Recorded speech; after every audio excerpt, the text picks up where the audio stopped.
नमस्कार दोस्तों, स्वागत है आपका। हमने प्रीवियस वीडियो में चालू किया था नंबर सिस्टम को, जिसको हम कंटिन्यू आगे की तरफ पढ़ते हैं। 9th क्लास की एनसीईआरटी बुक का फर्स्ट चैप्टर है नंबर सिस्टम। उसी के कंसेप्ट को हम आगे पढ़ रहे हैं।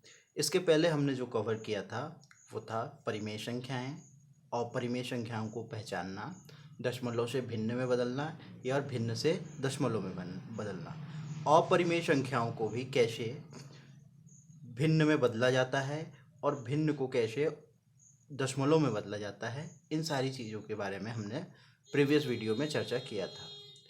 अगर आपको वो कॉन्सेप्ट नहीं क्लियर है तो आप प्रीवियस वीडियो जाके प्लेलिस्ट से देख सकते हैं। आगे उसी नंबर सिस्टम को हम आगे बढ़ाते हैं और उसके एडवांस लेवल पे चर्चा करते हैं। आज हम प्रश्नावली 1.3 एक्सरसाइज 1.3 को भी कवर करेंगे, जो कि 9th की बुक में दिया गया है। तो चलिए दोस्तों आगे बढ़ते हैं। प्रीवियस वीडियो में हमने ये भी पढ़ा था कि दशमलव प्रसार कितने टाइप के होते हैं। तो बच्चों, आपको याद होगा दशमलव प्रसार दो टाइप के होते हैं। एक होता था शांत दशमलव और दूसरा होता था अशांत दशमलव। तो आज हम फिर से इसको एक बार चर्चा करते हैं, आपको क्लियर होंगी ये सारी चीज़ें। शांत दशमलव क्या होते हैं? तो शांत दशमलव वो होते हैं जिनका प्रसार कुछ डिजिट के बाद, पॉइंट के बाद, दशमलव लगाने के कुछ डिजिट्स के बाद जो रिमाइंडर 0 दे देते हैं, अर्थात उनका जो भागफल आता है वो एक निश्चित होता है, उसे शांत दशमलव कहते हैं। शांत दशमलव का उदाहरण जो था,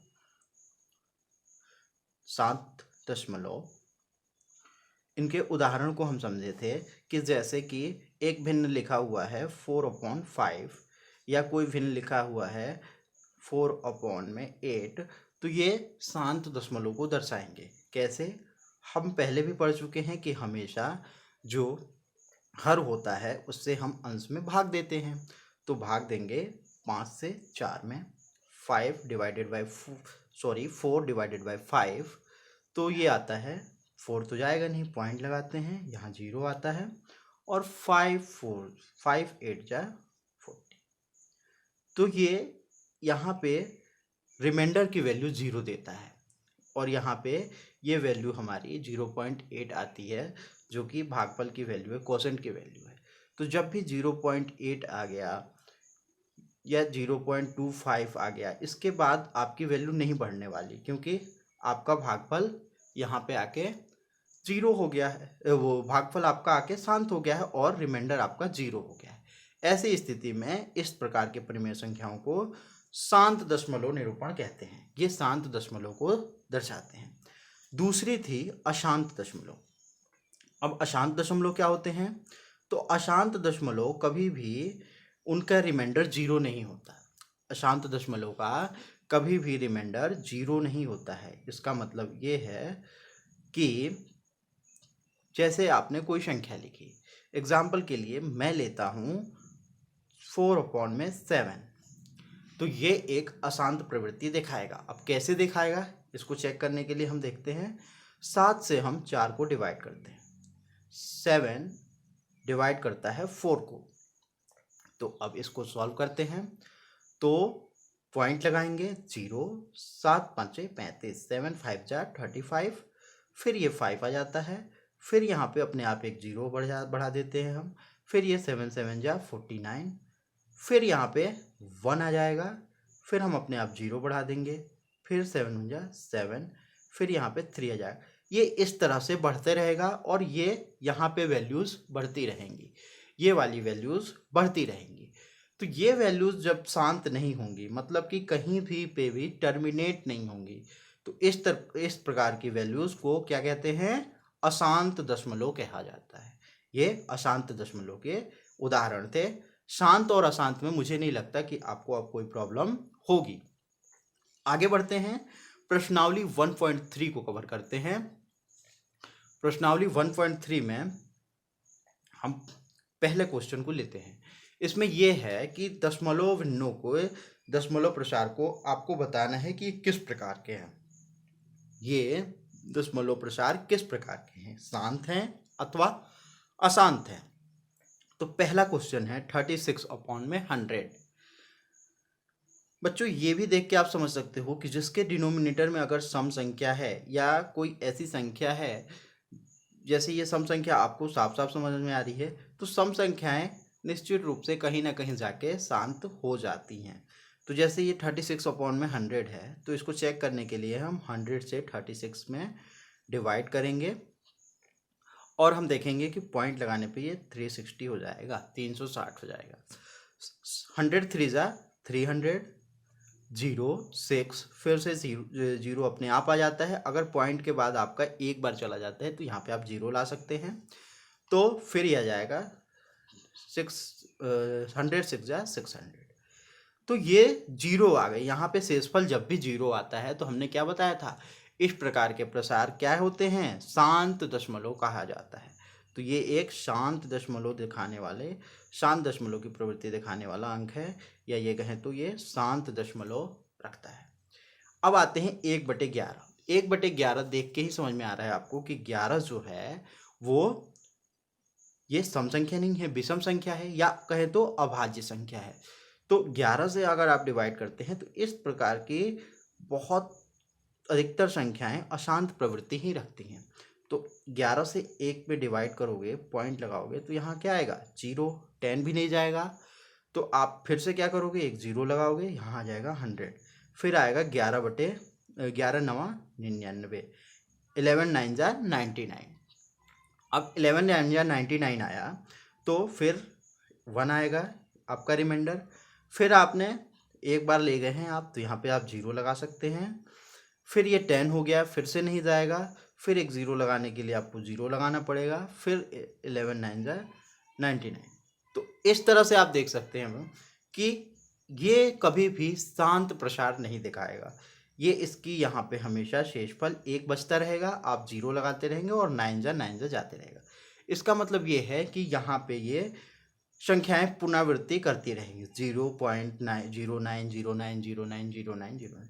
तो इस प्रकार की संख्याएं क्या कही जाती हैं, ये अशांत प्रवृत्ति रखती हैं। तो ये क्या हैं, अशांत दशमलव हैं, क्योंकि इनका कभी भी कोसेंट जो होता है, भागफल जो होता है, वो टर्मिनेट नहीं हो रहा है।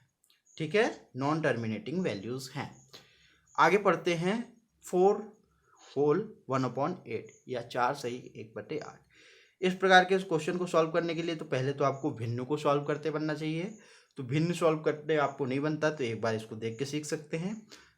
इस वाली संख्या से इस वाली संख्या में हमेशा गुणा करते हैं और अंश को जोड़ देते हैं। जैसे कि इसमें करेंगे 4 × 8 और 4 × 32 और +1 33/8।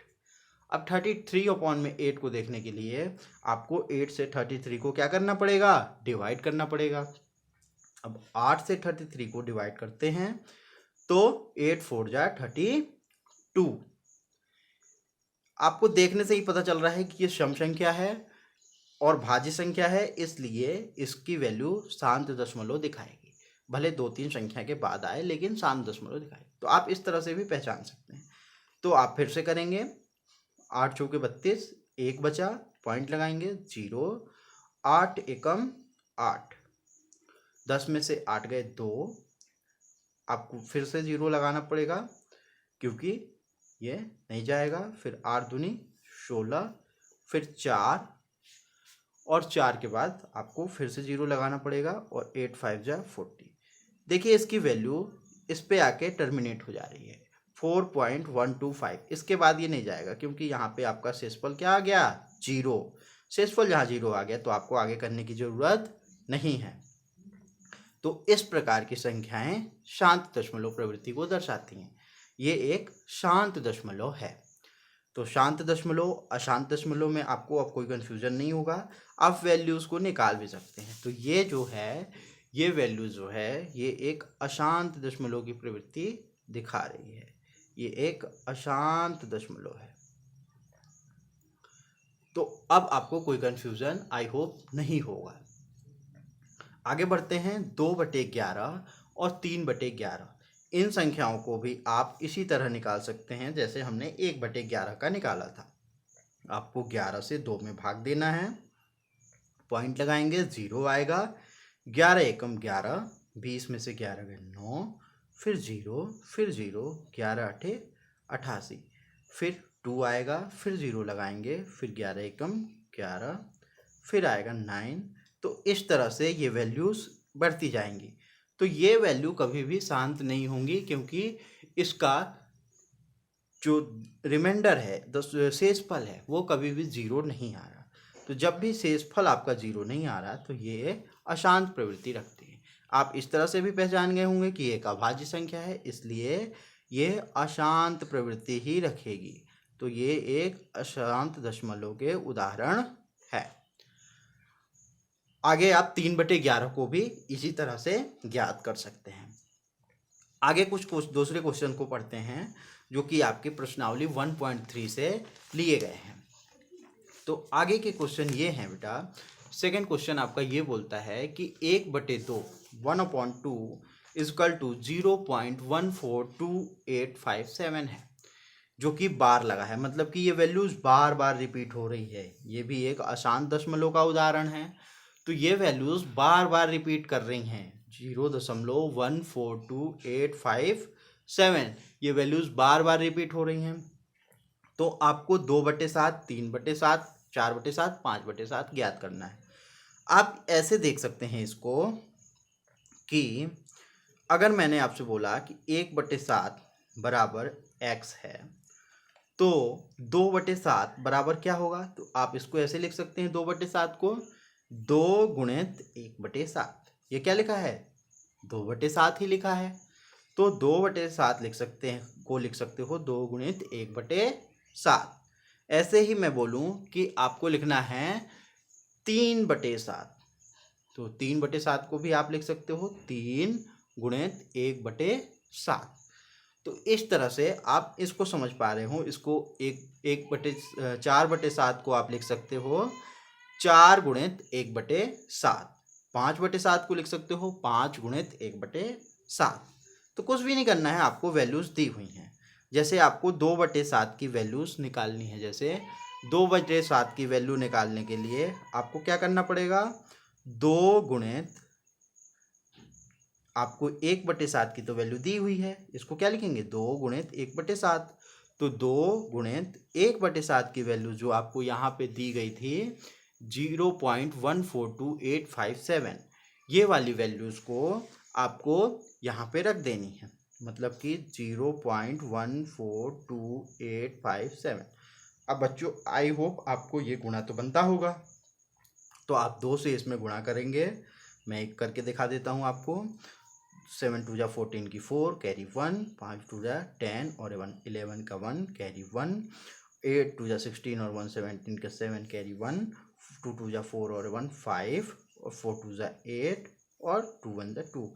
तो ये आपकी वैल्यूज़ आती हैं जो कि नॉन टर्मिनेटिंग वैल्यू दिखाएगी, मतलब कि अशांत दशमलव की वैल्यू दिखाएगा। तो इस तरह से आप ये सारी वैल्यूज़ निकाल सकते हैं। 3 का करना है तो इस वाली वैल्यू में आपको 3 का गुणा करना पड़ेगा। 4 से करना है तो इस वाली वैल्यू में 4 का गुणा करना पड़ेगा, और 5 से करना है तो 5 का करना पड़ेगा। आपको कोई कन्फ्यूज़न नहीं होगा, मुझे ये लगता है। जैसे 3/7 का आपको वैल्यू निकालना है तो 3 में फिर से गुणा कीजिए, किसका? जो आपको 1/7 की वैल्यू दी गई थी। क्या दी गई थी? 0.142857।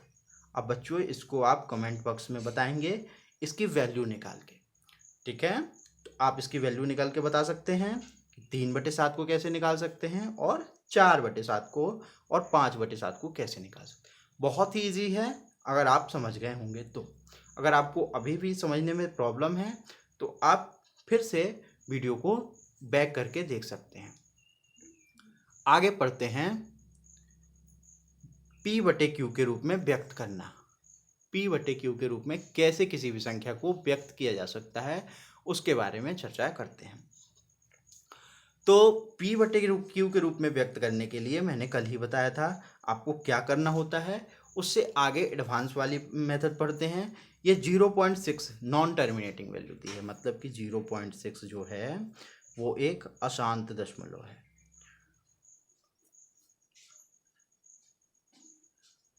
अशांत दशमलव दिखाता है। 0.6 अशांत दशमलव को दिखा रहा है, मतलब कि ये वैल्यू जो है 0.66666 कितनी भी बढ़ती जाएंगी, इसके कोई भी लिमिट नहीं है। तो इसको कैसे करते हैं, P/Q के रूप में परिवर्तित, इसको हम सीखते हैं। बच्चों ये वाले क्वेश्चन SSC रेलवेज के एग्जाम में भी बहुत सारे पूछे जाते हैं, तो इसलिए ये कॉन्सेप्ट आपको अच्छे से क्लियर होने चाहिए। ये कॉम्पिटिटिव एग्जाम की लेवल के क्वेश्चन है। तो क्या करेंगे, 0.6 है जो, उसको हम कुछ देर के लिए मान लेते हैं x।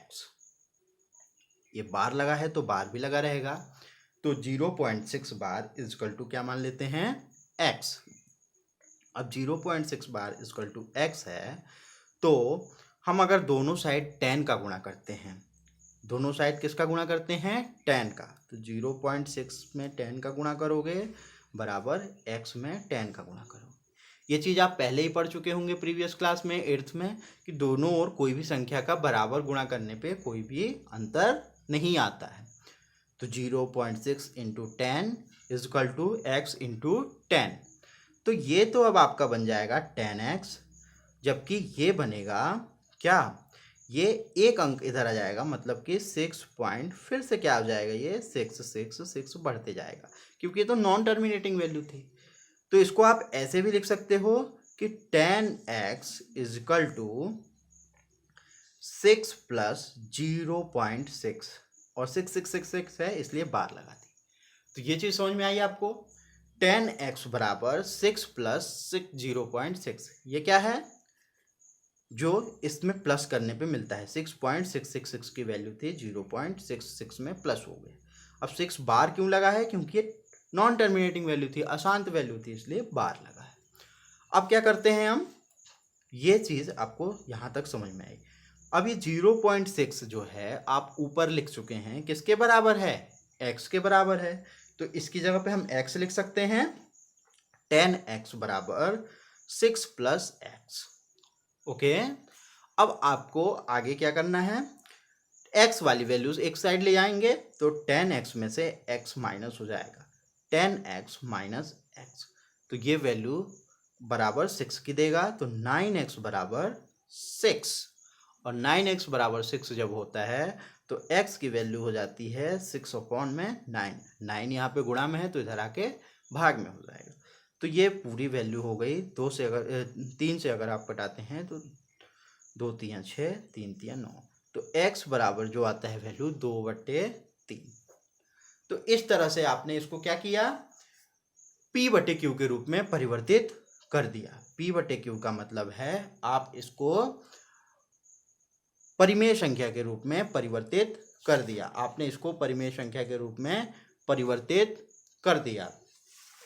आगे का क्वेश्चन ये पूछ रहा था बेटा कि 0.47 ऐसे ही नॉन टर्मिनेटिंग वैल्यू है 0.47, तो इसको हमें बताना है कि क्या ये परिमेय संख्या के रूप में परिवर्तित 0.47 आपको बताना ये है कि ये P/Q के रूप में कैसे परिवर्तित की जा सकती है।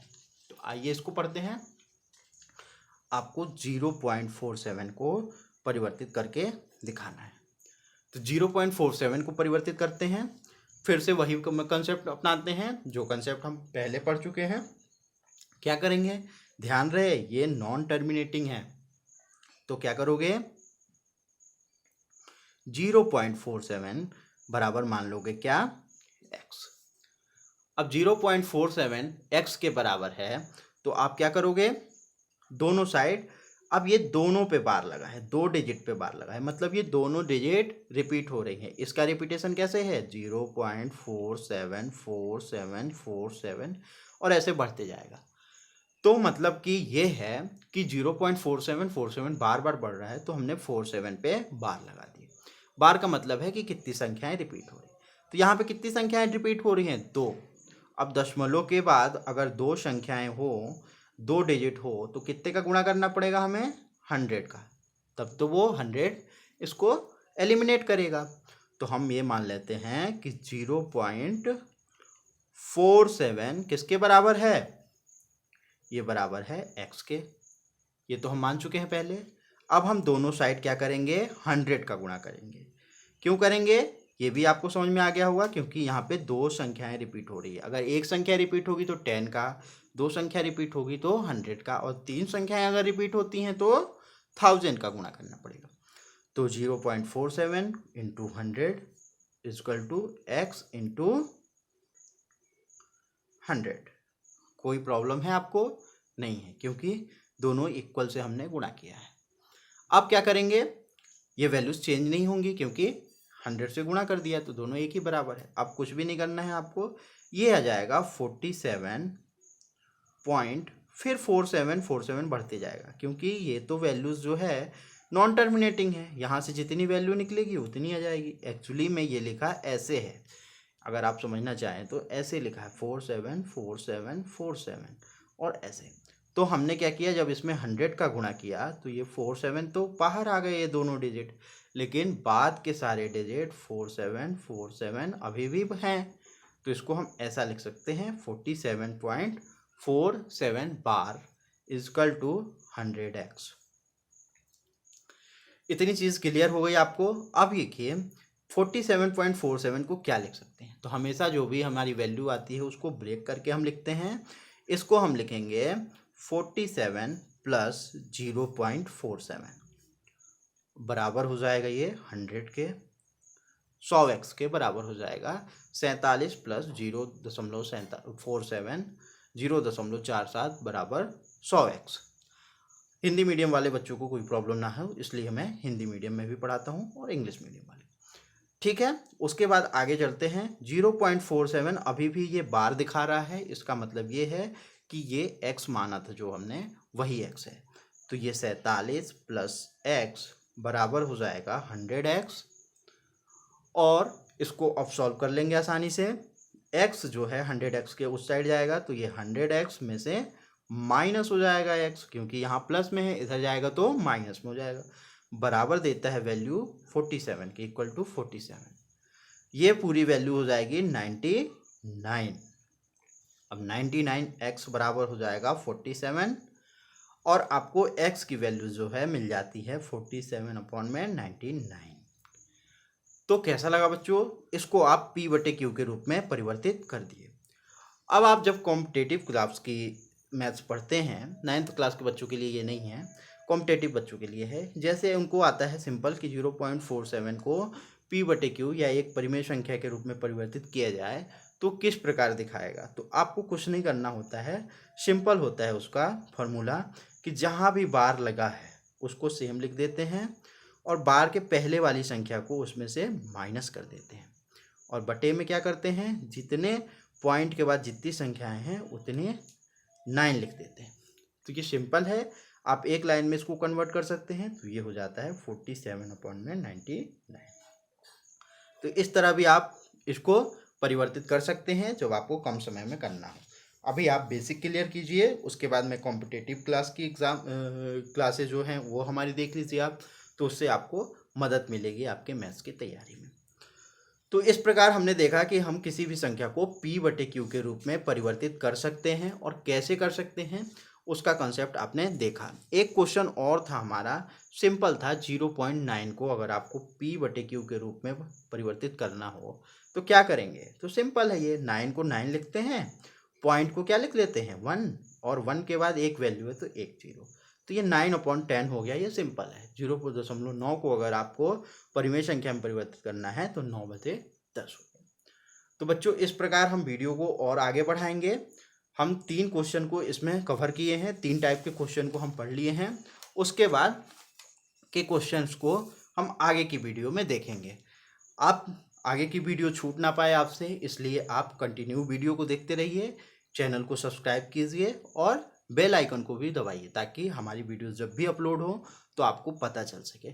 बच्चों अगर आपको कोई भी समझने में कोई परेशानी हो रही है, कोई भी प्रॉब्लम है, तो आप हमसे जुड़ सकते हैं। डिस्क्रिप्शन बॉक्स में जुड़ने के सारे लिंक दिए गए हैं। प्रीवियस वीडियो भी नहीं देखे हैं तो वो भी आप देख सकते हैं, जिसके लिए लिंक दी गई है। धन्यवाद बच्चों।